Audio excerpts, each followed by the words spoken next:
السلام علیکم، میں ہوں ماہنور عمران اور آپ دیکھ رہے ہیں K22 نیوز۔ پیرس سے خبر شامل کرتے ہیں۔ فرانس کے دارالحکومت پیرس کی فضا آزادی کشمیر کے نعروں سے گونج اٹھی۔ پیرس میں یوم یکجہتی کشمیر کے حوالے سے ایک بڑے مظاہرے کا انعقاد کیا گیا، جس میں بڑی تعداد میں پاکستانیوں کشمیری کمیونٹی نے شرکت کی۔ پیرس کی فضائیں لے کے رہیں گے آزادی اور کشمیر بنے گا پاکستان کے فلک شگاف نعروں سے گونج اٹھیں۔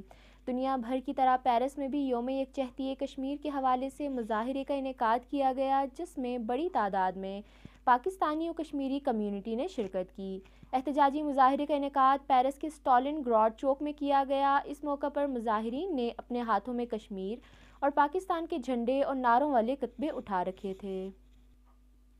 ریلی کے شرکاء نے ہم کیا چاہیں آزادی، کشمیری مانگیں آزادی، لے کے رہیں گے آزادی، ہے حق ہمارا آزادی، کشمیر بنے گا پاکستان کے فلک شگاف نعرے لگائے۔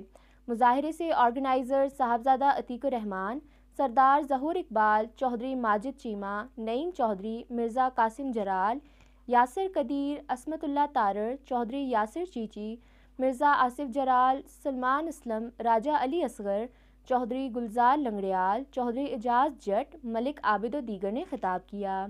مظاہرین نے خطاب کرتے ہوئے کہا کہ مقبوضہ کشمیر میں انسانی حقوق کی کھلم کھلا خلاف ورزی ہو رہی ہے۔ مقبوضہ کشمیر میں بھارت مسلسل ظلم و جبر کے پہاڑ توڑ رہا ہے۔ کشمیریوں کی پرامن اور جمہوری جدوجہد کو روکنے کے لیے طاقت کا بے دریغ استعمال کیا جا رہا ہے، لیکن اس کے باوجود بھارت کی قابض فوج کے سامنے کشمیری ڈٹے ہوئے ہیں اور دنیا سے مطالبہ کر رہے ہیں کہ کشمیر میں استصواب رائے کروایا جائے، جس کا وعدہ اقوام متحدہ کی قراردادوں کی شکل میں دنیا نے ان سے کر رکھا ہے۔